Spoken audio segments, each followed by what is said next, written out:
Bonjour, je m'appelle Aurélie, j'ai 45 ans, je suis maman d'un petit garçon de 7 ans. Je suis ici en fait pour vous parler d'un sujet qui me touche directement, qui est donc le cancer de l'endomètre. Alors effectivement, j'étais comme beaucoup de gens, je ne savais pas ce que c'était, mais ça m'a touchée directement à l'âge de 44 ans, donc début d'année 2025. Pour parler de la chose la plus classique, ça va être les symptômes, comment ça s'est déroulé, tout simplement. Ou plutôt tout compliqué que c'était, j'ai perdu mon stérilet. C'était en novembre, donc 2024. J'avais des douleurs dans le ventre, des saignements, mais j'avais un stérilet qui normalement empêchait les saignements. J'avais déjà été consulter mon gynéco qui m'avait dit les saignements avec le stérilet, ça peut arriver. Continue avec celui-ci. Mais lors d'une douche, en fait, je l'ai perdu. Voilà, tout bêtement, j'étais en train de me laver et je l'ai récupéré dans la main, mon stérilet de moins de 2 ans. Un petit peu paniquée, je prends mon téléphone, j'appelle mon gynécologue qui me programme un rendez-vous le lendemain. J'arrive avec mon joli stérilet à la main, tout sourire. On fait une petite échographie. Il se rend compte qu'il y a potentiellement un polype, un fibrome à l'intérieur de l'utérus. Bon, qui est assez grand. Donc on dit faut pas le garder, c'est sûrement ça qui vous donne les saignements. Il me conseille un chirurgien assez rapidement pour une opération en janvier à la clinique de l'Ouest parisien à Trappes, dans le 78. Donc ça a été programmé. Je me suis dit, c'est bon, c'est pris en charge, en janvier, c'est réglé et les saignements, on n'en parlera plus. C'est pas passé du tout au final, donc j'ai continué à saigner. Arrivé en janvier, le jour de l'opération, j'avais dû être mise sous Hexacil tellement je continuais à saigner, donc l'Hexacil c'est pour couper les saignements, pour pouvoir m'opérer. Et aussi la problématique, c'est que j'avais tellement saigné que j'étais anémiée. On a enlevé ce fameux fibrome et on a attendu les résultats d'analyse. Ça a duré un bon 3 semaines. Mais durant ces 3 semaines, malgré ce qu'on m'avait dit, j'ai continué à saigner. Un saignement très fort avec, voilà, c'est pas très glamour, hein, avec des morceaux d'endomètre, donc c'est-à-dire des tissus. Le tissu à l'intérieur de l'utérus qui aussi était perdu lors des saignements de règles ou je ne sais pas vraiment au final. Et malheureusement, au bout d'un certain temps, n'ayant pas de nouvelles de mon chirurgien et de ces fameuses analyses, j'ai pris mon petit téléphone encore une fois, j'ai demandé un rendez-vous et le 6 février, on m'a annoncé voilà ce qu'étaient les résultats de ces analyses, que ce n'était pas un fibrome, que ce n'était pas un polype non plus, mais que c'était un adénocarcinome, un cancer. Donc un cancer de l'endomètre. Donc une fois l'annonce effectuée, hein, le choc, le tremblement de terre, vous pouvez appeler ça comme vous voulez, mais en tout cas le fait que votre vie va s'arrêter pendant un certain temps et que vous allez essayer de la sauver. J'ai eu rendez-vous avec un nouveau chirurgien à la clinique de Trappes qui lui donc est spécialisé dans un type d'opération, en tout cas pour retirer la tumeur. Et la première consultation a été relativement simple et non négociable, c'est-à-dire que voilà, on va retirer tout l'appareil gynécologique, donc l'utérus, les trompes, les ganglions sentinelles, donc les ovaires. Donc il faut retirer forcément tout, mais vous serez ménopausée, du coup du jour au lendemain. Donc on fait une hystérectomie totale, on enlève tout, avec les ganglions sentinelles. Pareil, techniquement vous êtes devant un chirurgien qui vous annonce ça, qui vous dit on va aller relativement vite parce que vous continuez à saigner, donc vous êtes en anémie plus. Et ça va nous poser problème. On va faire des scanners, on va faire des IRM, on va voir où est-ce qu'on en est et on va caler très vite une date. Problématique qu'on a rencontrée, et ça, c'est que durant tout ça, donc là, l'annonce a été faite en février, l'opération a été programmée en mars. J'ai perdu énormément de sang. Beaucoup. Donc mes analyses étaient très mauvaises et j'étais anémiée tellement que limite, ils ne pouvaient pas m'opérer tant que j'étais anémiée à ce niveau-là. On m'a fait des perfusions de fer pour essayer de remonter. On n'a pas fait grand-chose. Par contre, il a pris la décision quand même de me transfuser. Donc j'ai passé 48 heures de nouveau à la clinique de Trappes pour effectuer une transfusion sanguine. Et je remercie les gens qui font des dons de sang au final. On m'a transfusé 4 culots de sang pour essayer d'être à niveau pour pouvoir m'opérer la semaine d'après et que ça tienne. Et que je puisse avoir un post-opératoire normal, ou en tout cas pas trop difficile. Ça a été sportif, c'est-à-dire que même malgré la transfusion, On remplissait le vase, mais il coulait de l'autre côté, tellement je saignais encore. Donc là, ça a été vraiment très délicat, cette période-là où on est affaibli par la maladie, mais en plus, on a des symptômes quotidiens. C'est-à-dire que c'est votre quotidien, vous vivez dedans. J'aime pas, c'est un peu violent de dire ça, mais vous vivez dans le sang. C'est-à-dire, voilà, c'est très difficile d'être comme ça, vous êtes faible, vous vivez dans le sang, tout tourne là-dessus et vous espérez qu'une chose, c'est qu'on vous opère parce qu'en fait, vous en pouvez plus. Donc effectivement, on m'a opéré. On m'a opéré donc, le 5 mars 2025 par célioscopie. Donc là, il a fait 5 petits trous à l'aide de ces petits ustensiles. Il vient découper l'intérieur et il fait ressortir par les voies naturelles l'organe qui a été découpé et qui va partir en analyse. Bon, le post-opératoire, hein, c'est 3 semaines et après, on va dire que vous allez bien. Bon, ça, c'était un petit peu foufou hein, quand même. C'est pas comme ça que ça s'est passé. Donc, est-ce que c'est dû à l'anémie? Je sais pas, mais en tout cas, j'ai un post-opératoire assez lourd avec des retours à la clinique assez réguliers parce que j'avais des douleurs. J'ai dû refaire donc des scanners. Il y avait des petites choses qui se passaient. Et ça, voilà, c'était pas évident non plus à vivre dans mon quotidien de maman, je le rappelle. Et donc ça a été un peu dur. Mais techniquement, dans le diagnostic qu'on m'avait donné, on vous opère. Il y aura peut-être des rayons, donc de la radiothérapie, histoire de finaliser la chose, mais ça ira. Après la chirurgie, donc le post-opératoire a été assez difficile parce qu'à la fin des 3 semaines du post-op, il y a quelqu'un qui s'est invité, hein, la ménopause. Voilà. Sauf que pareil, ça, je m'étais pas énormément renseignée là-dessus. Je savais pas trop quels symptômes, quel quotidien ça allait m'amener, cette fameuse ménopause, parce qu'à 44-5 ans, encore une fois, j'avais pas commencé cette phase-là. Et là, voilà, il y a des choses qui sont apparues, comme les bouffées de chaleur, la fatigue, mais bon, j'avais déjà donc la fatigue liée à l'anémie, la fatigue liée à l'opération. Ça faisait déjà 2 anesthésies générales. Et bon, on va rajouter la ménopause du coup, et les douleurs articulaires. Et ça, je me suis questionnée aussi là-dessus en me disant, mais punaise, pourquoi je me lève le matin, certes, j'ai l'opération, mais je suis rouillée à un niveau, c'est improbable. Et en fait, en cherchant encore une fois et en parlant autour de moi, on m'a dit, mais non, mais ça, c'est des symptômes de la ménopause. Et ça, on ne m'avait pas briefé par contre. Le chirurgien ne m'avait pas briefé, mon médecin généraliste ne m'avait pas briefé. On ne m'avait pas dit que ça allait se passer comme ça dans mon corps. C'est-à-dire que ça allait prendre une claque aussi forte, en plus du cancer. Et ça a été vraiment assez dur. Donc ça, c'est une phase. Donc c'était donc la 2e anesthésie, donc l'opération. Et la suite, c'est que lors du retour des analyses, une fois que j'avais récupéré, on va dire, et que j'allais voir mon chirurgien pour le compte-rendu des analyses, et là, j'ai bien vu qu'il y avait un problème. Ou en tout cas, une question. La question, et elle a été, depuis quand vous aviez ces symptômes? Quelque temps, mais vraiment fort fin d'année. Et là, on vous dit clairement, on s'est trompé, on l'a mal daté. Les analyses sont revenues, il a pris 75% de l'utérus, de l'endomètre, donc du coup, et il a métastasé. Et là, encore une fois, vous comprenez pas ce qu'on vous dit, hein, parce que c'était pas ce qu'on vous avait dit 1 mois et demi avant, et que là, du coup, vous vous rendez compte que ça va plus être la même histoire. Vous allez passer à un step supérieur. Et là, votre chirurgien, il vous le dit que vous allez passer à un step supérieur, puisque le step supérieur, ça va être le PET scan, la chimio. Donc, on rentre dans le vif du sujet, hein, dans l'oncologie, parce qu'en fait, jusqu'à maintenant, on était resté que sur la chirurgie. Donc, effectivement, j'avais un cancer de l'endomètre, mais on n'était pas rentré dans la... J'étais pas rentrée dans la sphère vraiment qui va toucher directement du cancer, en fait. C'est-à-dire toutes ces interrogations, comment mieux vivre, par exemple, avoir des soins de support, quel type d'association se tourner, comment ça va se passer, pourquoi ma peau se dessèche. Enfin, toutes ces choses-là, on m'en a pas parlé, en fait.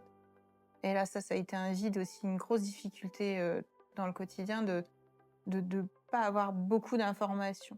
Donc l'autre étape, c'est une nouvelle chirurgie Et là, vous rigolez jaune, en fait. Vous dites, on va me repérer, mais me repérer pourquoi? J'ai déjà plus rien.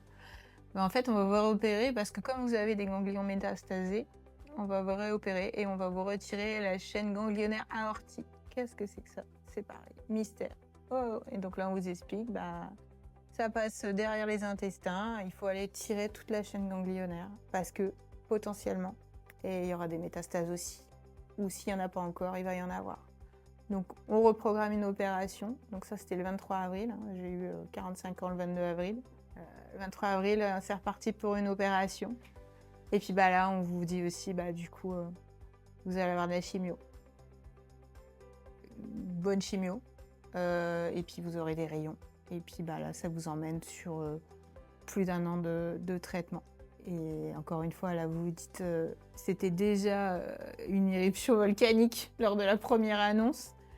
Et là, vous vous dites, bon, ça a été un tsunami de se dire, en plus, on nous annonce ça. Donc ça veut dire qu'on est loin d'avoir fini.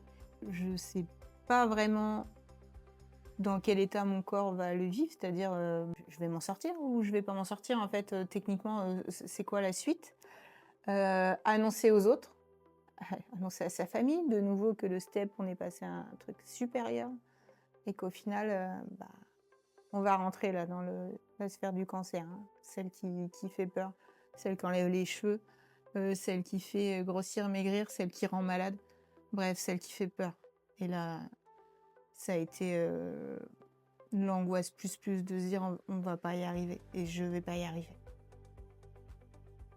Ce qu'il faut pas perdre de vue en fait, c'est quand même quand on vous annonce tout ça et surtout les différentes étapes que vous vous rendez compte que c'est jamais terminé dans l'annonce, c'est de vous dire que il faut réussir à se battre. Alors c'est pas toujours simple, mais moi j'ai un petit garçon de 7 ans donc déjà il a fallu déjà lui expliquer, lui annoncer, lui expliquer. Alors c'est complètement flou à cet âge-là de dire il y a ce truc-là. Évidemment la question c'est maman tu vas mourir hein? Non maman elle va pas mourir. Elle n'a pas envie de mourir maman. Donc maman elle va se battre, donc on va faire des choses, on va partir tous les deux, on va faire des week-ends. Et en fait tout ça je me rends compte que mis bout à bout, ça m'a toujours aidé à positiver. C'est-à-dire chaque étape on arrivait à partir donc, avec mon compagnon et mon aidant, du coup, qui lui avait cette force de dire voilà, on prend l'air, à chaque fois on prend l'air, à faire des petits week-ends, des choses comme ça, pas loin parce que forcément il y a la fatigue, il y a le corps, il y a plus. Voilà, c'est fatigant, mais au moins des trucs fun.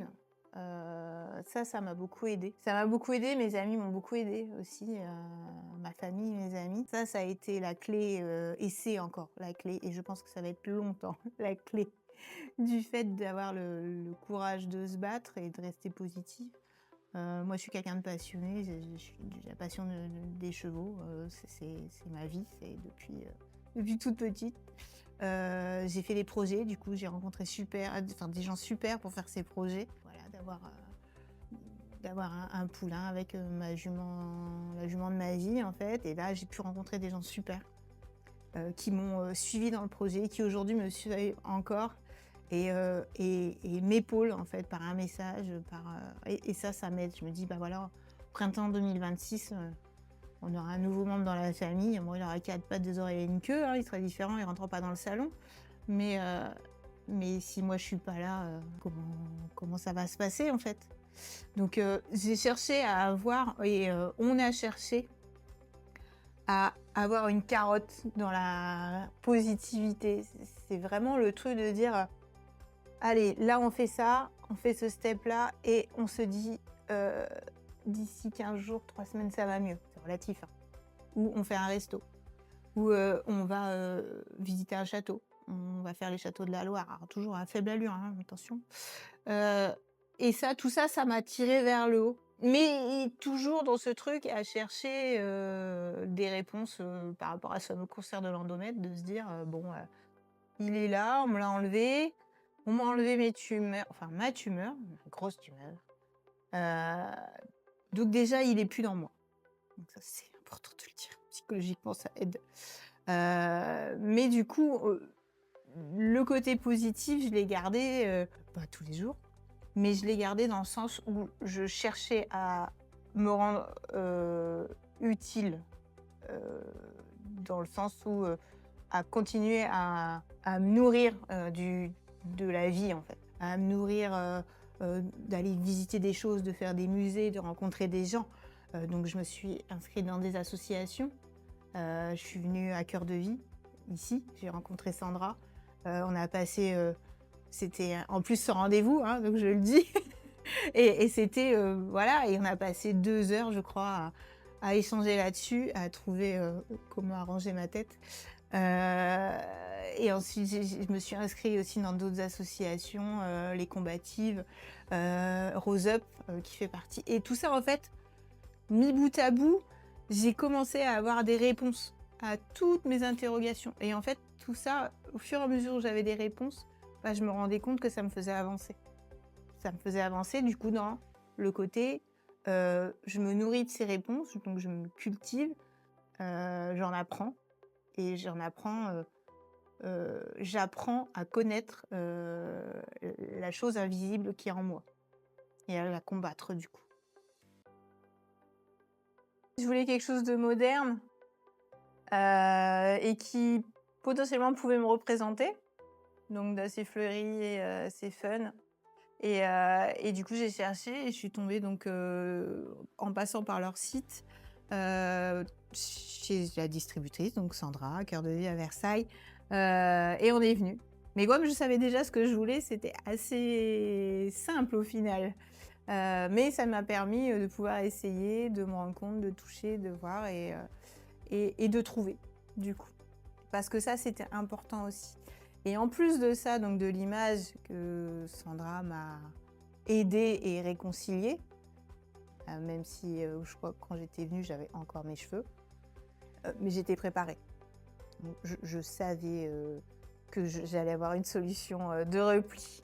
J'ai aussi pu participer à différents ateliers avec une association qui s'appelle Bel et Bien, à qui je remercie beaucoup parce que là, on a travaillé sur tout ce qui était maquillage. Bah voilà, perte de sourcils, avoir bonne mine, hein, c'est pas évident. Et encore une fois, rester soi-même en dehors de tout ce que la maladie nous apporte, pouvoir réussir à continuer à prendre soin de soi. Et ça, c'était important. Donc, mis bout à bout,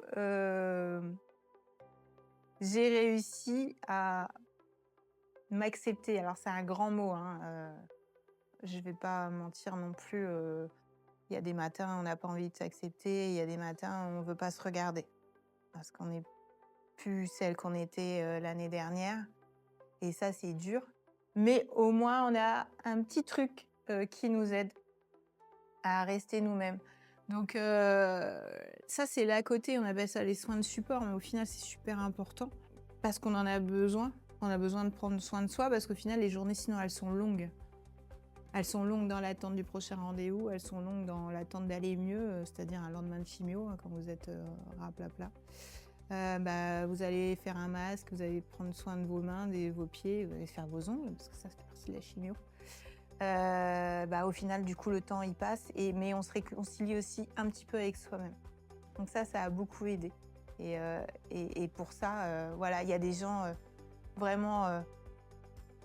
super, et encore, je pense que j'ai pas l'adjectif pour, et qui savent vraiment ce que vous traversez et qui sont là pour vous écouter.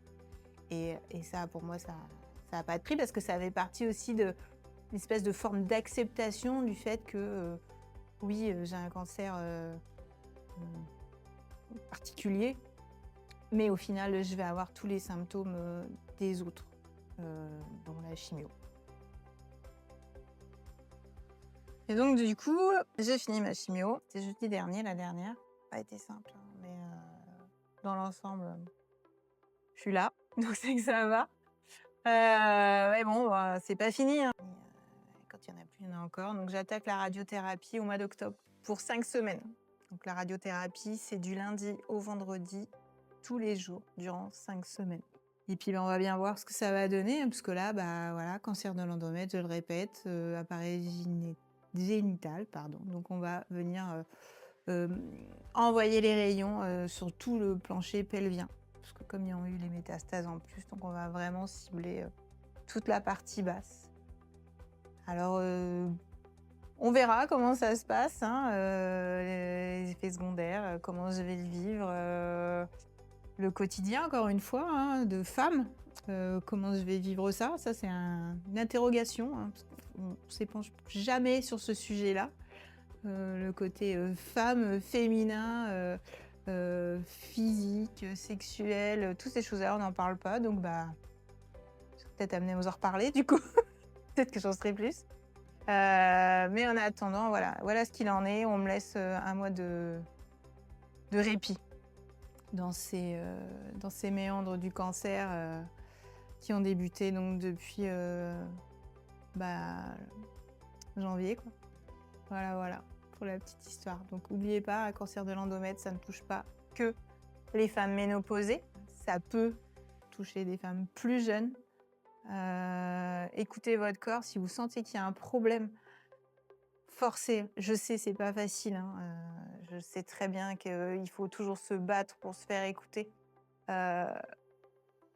Moi, il y avait un problème. Est-ce qu'on l'a minimisé? Certainement, je sais pas. Aucune idée, hein. Pour qu'il ait été aussi gros, aussi développé, c'est qu'on a raté quelque chose à un moment. Mais faut s'écouter.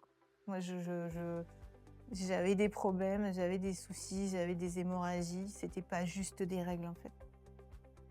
Et là, il faut rien lâcher. Et oui, on n'en parle pas assez. Et oui, on est peu dans ce cas-là. Mais qui dit peu dit qu'il y en a quand même. Et j'en fais partie. Et à aucun moment, j'ai cru que j'allais en faire partie un jour. Voilà. Merci. Et prenez soin de vous, si on peut dire. Et partagez ce message vraiment partout, entre vous. Les femmes, il faut vraiment faire un travail là-dessus du plus jeune âge. C'est-à-dire, à partir du moment où on a un suivi gynécologique, il ne faut rien lâcher. Si vous sentez qu'il y a un problème, faites-le.